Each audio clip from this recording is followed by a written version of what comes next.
Étant un passionné d'images fractales, je vais faire un petit détour sur ce nouveau logiciel que je viens de découvrir, qui est un logiciel entièrement gratuit et qui permet de substituer aux fameuses fractales que l'on faisait avec Apophis. Ce programme peut donc se télécharger sur l'adresse internet qui vous est présentée ici sur cette page.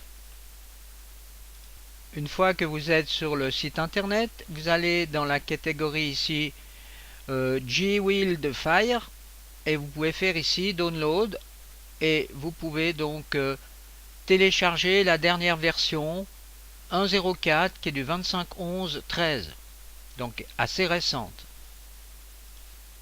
Donc ici on voit que le programme fait 12 mégas.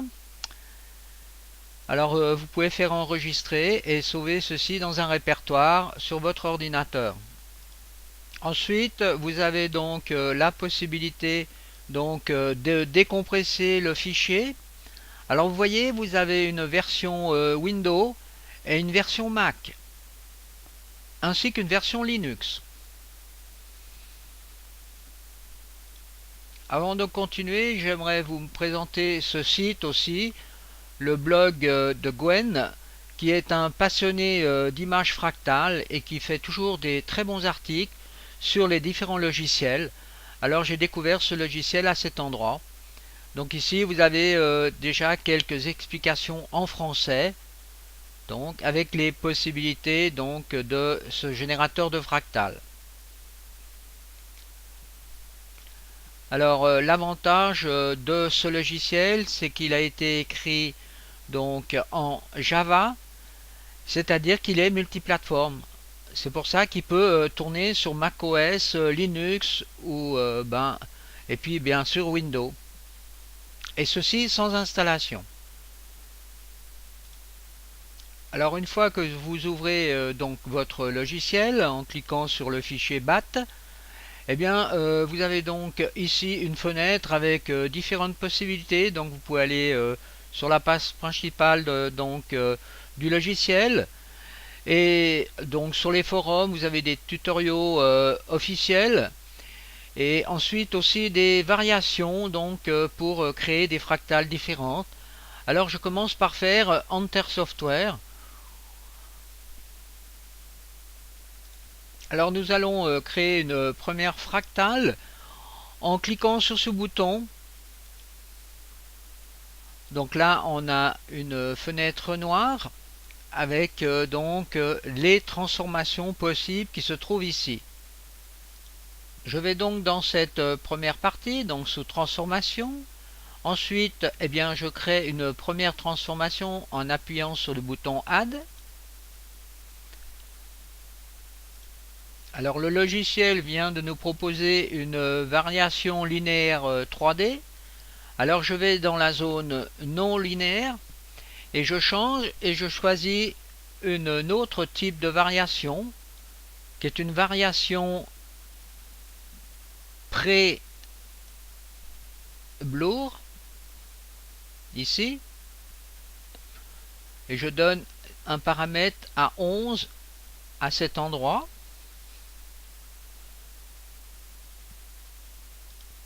Je rajoute ici en suivant une variation cross. Je donne une valeur de 0, vous voyez, 75 par exemple.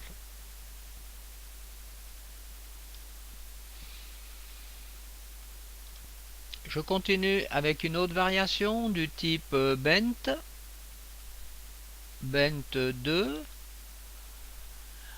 et je donne une variation de 3.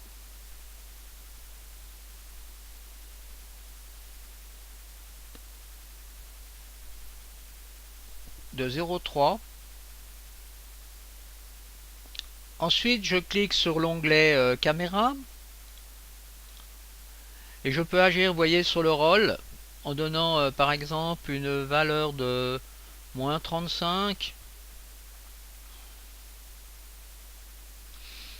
et puis sur le pitch aussi par exemple. Donc on voit les déformations qui se créent. Ensuite, je vais aller dans la partie donc couleur. Donc je clique ici sur gradient. Je clique sur random gradient. À ce moment-là, vous voyez ici, il y a une palette de couleurs qui vient de se créer. Donc je peux changer ces valeurs à tout moment. Alors je vais mettre simplement 5 points. Donc j'utiliserai que 5 points de la palette. Et ensuite je peux mettre des valeurs à l'intérieur ici. Donc par exemple je vais mettre 139 Enter. Ensuite je mets 2 Enter. Ne pas oublier de faire Enter pour que la valeur soit bien prise en compte. 1. J'ai donc mis des valeurs différentes pour ces différents points. Donc ici vous avez les valeurs. On va maintenant rajouter une nouvelle transformation. Donc je peux cliquer sur le bouton Add. J'agis maintenant sur le paramètre. Ici, je mets 0,5 environ. Je vérifie bien que cette ligne est bien sélectionnée. Ensuite, je vais dans la partie affiner. Et là, je vais pouvoir donc déplacer, vous voyez, mon deuxième triangle. Et on voit tout de suite l'effet que ça a sur donc l'image fractale.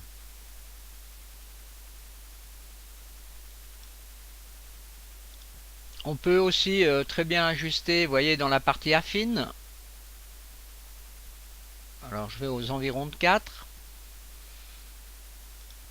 Je peux aussi changer la couleur de cette nouvelle fractale qu'on a rajoutée sur la première.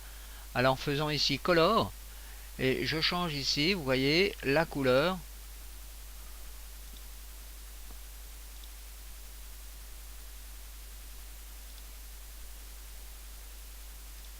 Ensuite, je rajoute encore une nouvelle couche.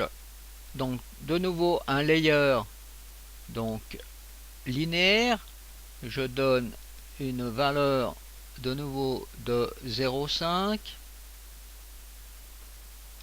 Ensuite je vais dans affine et cette fois-ci je vais déplacer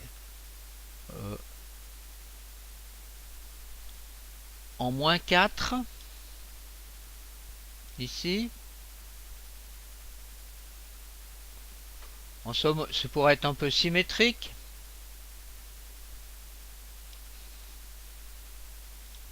Je peux aussi changer la couleur.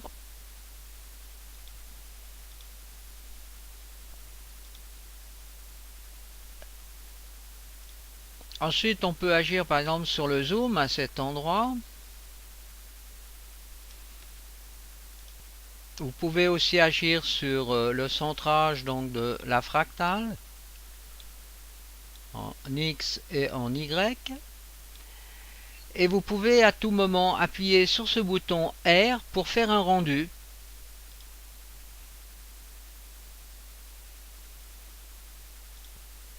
Alors rajoutons une nouvelle couche. Donc ici on va mettre cette fois-ci une fonction hyperbolique. On change le paramètre. On fait un rendu.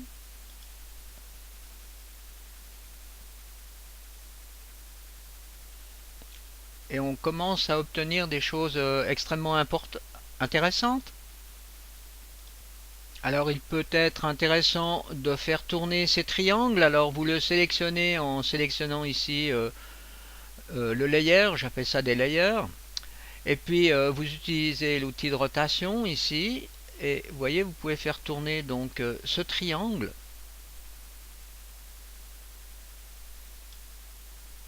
Donc vous pouvez le déplacer.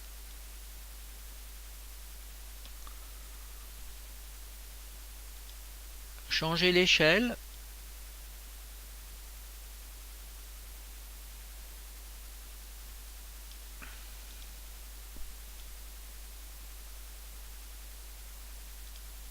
Si par exemple vous avez fait une rotation et que vous voulez revenir à l'origine, vous pouvez appuyer ici sur Reset.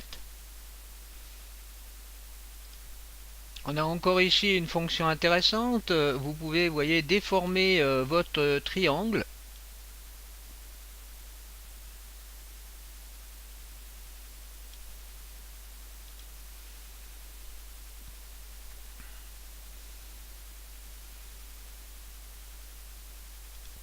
À tout moment, on peut changer, bien sûr, ici la variation.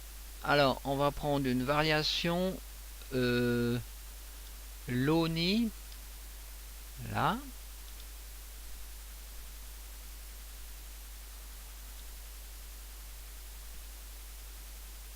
On va faire ça pour les deux.